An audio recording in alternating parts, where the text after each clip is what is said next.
श्री राधे भगवत्यै सरस्वत्यै नमः।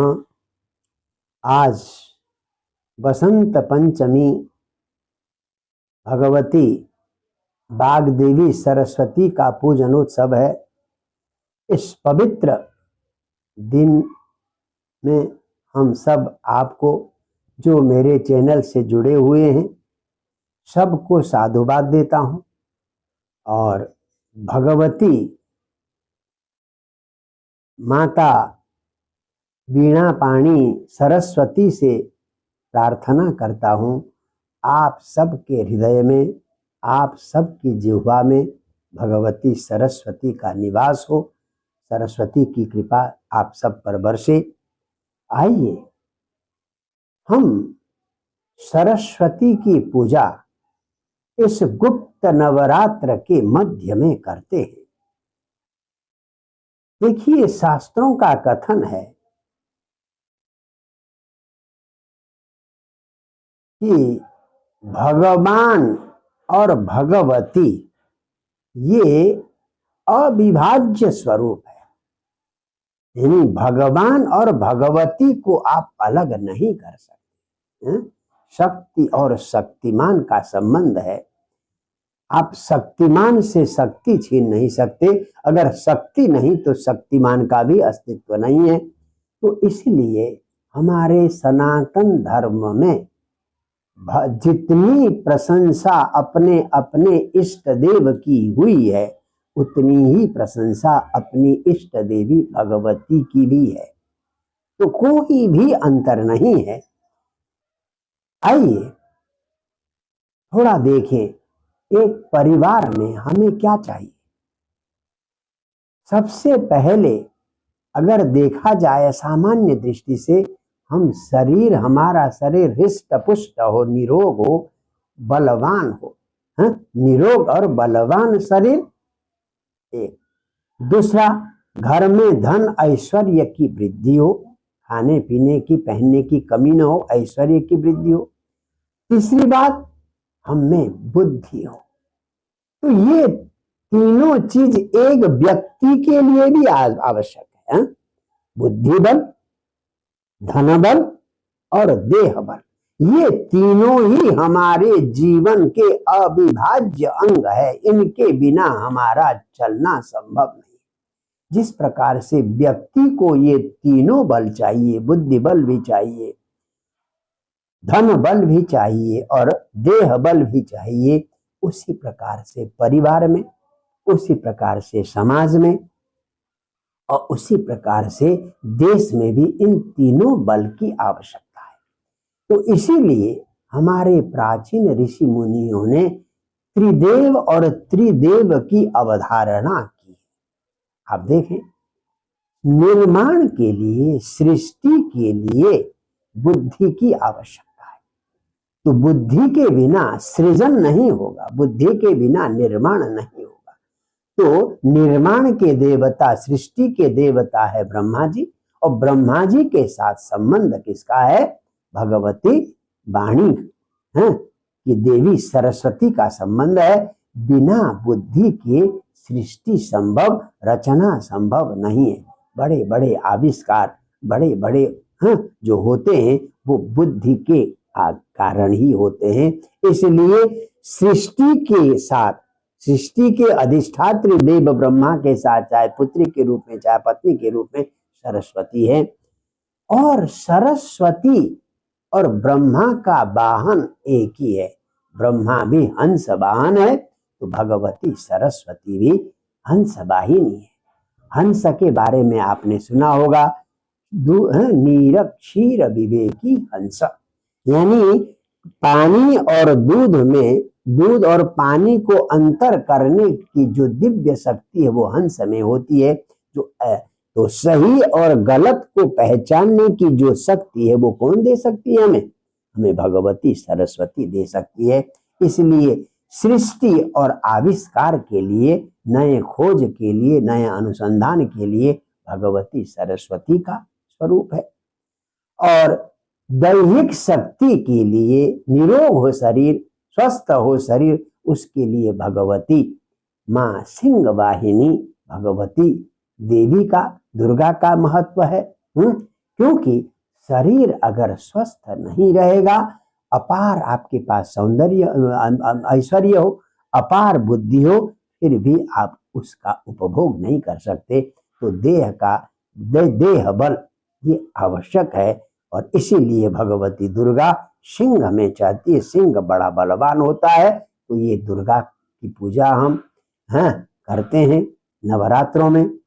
और परिवार को, घर को, समाज को चलाने के लिए ऐश्वर्य की भी आवश्यकता है। और ऐश्वर्य के बिना जगत का स्थिर रहना संभव नहीं है। इसलिए पालन के देवता भगवान विष्णु हैं। और पालन के देवता के साथ किसका संबंध है? भगवती लक्ष्मी का संबंध है। तो ऐश्वर्य होगा, धन समृद्धि होगी, तभी प्रजा का पालन हो सकेगा, तभी सबका संरक्षण हो सकेगा। तो इसीलिए त्रिदेव के साथ त्रिदेवियों का कंसेप्ट अपने शास्त्रों में निर्धारित है। और त्रिदेवी की पूजा वर्ष भर में हम लोग, आप 2 नवरात्र तो ओपन है, आप जानते हैं। एक तो चैत्र यानी जो मार्च के महीने में है, वो बसंत ऋतु में नवराम नवमी आती है, वो ओपन नवरात्र है। और वो जो बसंत का समय होता है, एकदम समशीतोष्ण, न ज्यादा सर्दी न ज्यादा गर्मी, तो उस समय हम भगवती की उपासना करते हैं और प्राय नव दुर्गा का पाठ आदि करते हैं। नव दुर्गा मार्कंडेय पुराण से लिया गया है।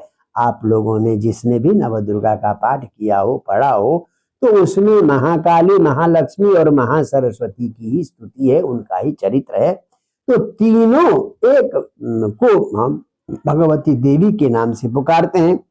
और दूसरा, शरद ऋतु में आप हम पूजा करते हैं नवरात्रि। तो शरद ऋतु में भी नवरात्रि आती है, आश्विन मास के शुक्ल पक्ष में। तो भगवती दुर्गा की पूजा करते हैं। और नव दुर्गा में दशहरा का, नव दुर्गा के बाद दशहरा कहकर हम रावण की मृत्यु के उत्सव में हम खुशियां मनाते हैं। और कार्तिक कृष्ण अमावस्या के दिन हम भगवती लक्ष्मी की पूजा करते हैं। तो ये लक्ष्मी की पूजा अमावस्या को क्यों? ये बड़ा विचारणीय विषय है। यानी लक्ष्मी कभी कभी आपको हमें अंधा बना देती है। तो इसलिए लक्ष्मी का वाहन है उल्लू। इधर सरस्वती का वाहन है नीरक्षीर विवेकी हंस, उधर भगवती दुर्गा का वाहन है सिंह, बल का प्रतीक। पर लक्ष्मी का वाहन है उल्लू, जिसे दिन में दिखाई नहीं देता, रात को ही दिखाई देता है। तो अधिक लक्ष्मी का मद हो जाए, धन समृद्धि अधिक आ जाए, तो व्यक्ति का विवेक समाप्त हो जाता है, उसे दिखाई नहीं देता। सूर्य की रोशनी में भी उसे दिखाई नहीं देता, दीपक की रोशनी में भी नहीं दिखाई देता। इसलिए कहीं हम उस अंधेरे की ओर न जाएं।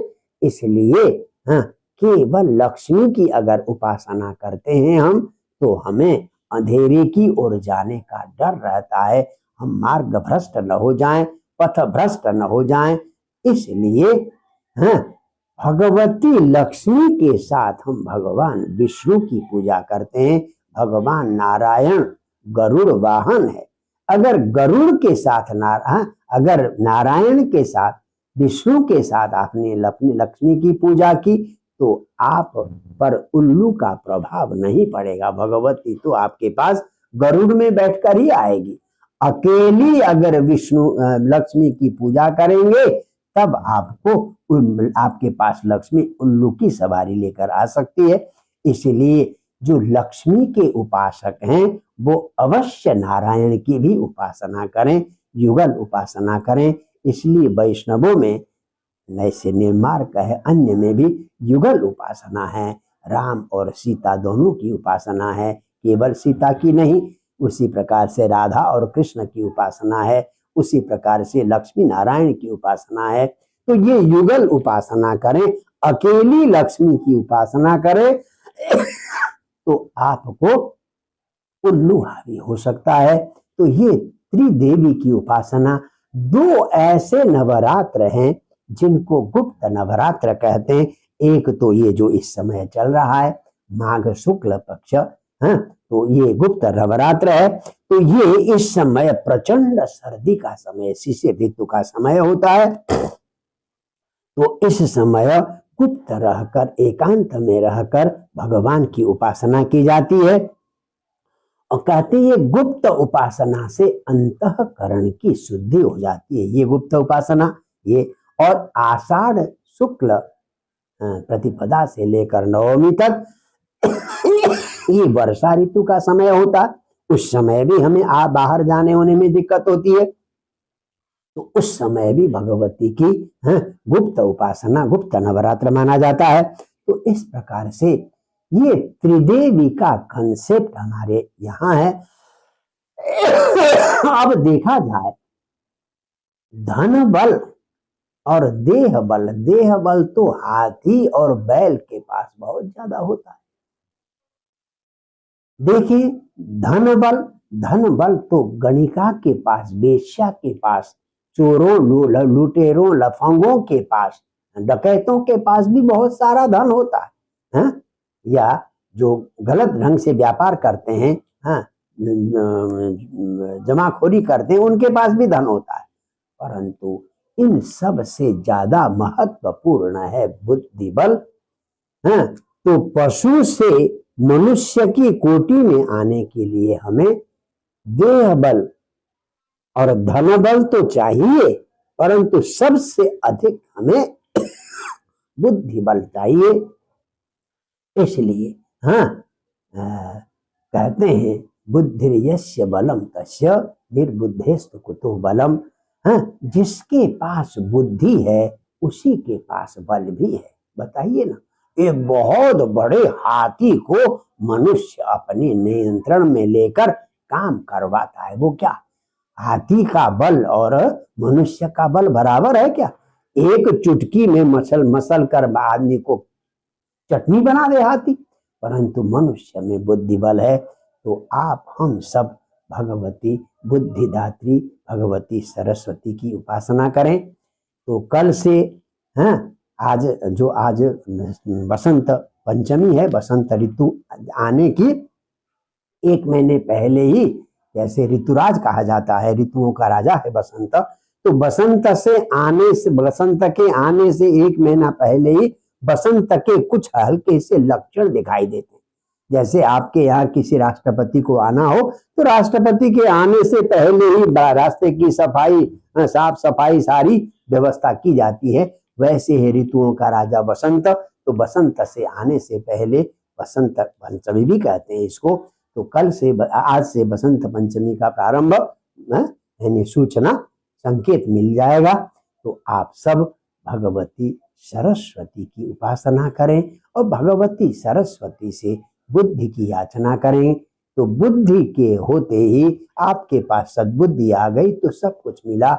आप लोग गायत्री मंत्र का जप करते हैं, क्या चाहते हैं आप? नित्य कर्म में जो गायत्री जपते हैं, धियो यो नः प्रचोदयात्, अपने भगवान से, प्रभु से आप धियः सद्बुद्धि की याचना करते हैं। धन की याचना नहीं करते, बल की याचना नहीं करते, केवल और केवल धन बुद्धि की याचना करते हैं। तो बुद्धि की अधिष्ठात्री देवी भगवती सरस्वती को सादर प्रणाम करते हुए भगवती सरस्वती की अपार अनुकंपा आप सब पर, चैनल देखने वाले लोगों पर बनी रहे, इसी कामना के साथ जय जय श्री राधे, जय जय भगवती श्री सरस्वती, जय जय।